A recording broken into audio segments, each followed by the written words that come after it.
حقیقت مهمه. مثل یه پایه برای اعتماد میمونه. همه ما دنبال صداقتیم. بدون صداقت ارتباطها از بین میرن. زندگی کردن با صداقت میتونه سخت باشه، اما برای حال خوبمون خیلی مهمه. حقیقت رو بپذیریم، حتی اگه ناراحت کننده باشه. حقیقت به روحمون آرامش میده. دور و برمون پر از دروغه. دروغ مثل آتیش تو اینترنت پخش میشه.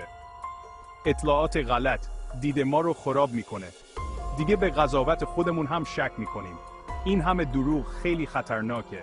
باعث میشه واقعیت رو اشتباه بفهمیم. ذهنمون آماده میشه برای اینکه گول بخوریم. باید حواسمون باشه دنبال حقیقت بگردیم.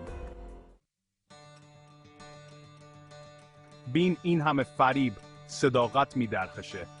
آدم واقعی بودن کار خیلی مهمیه. شجاعت میخواد که برای حقیقت وایسی.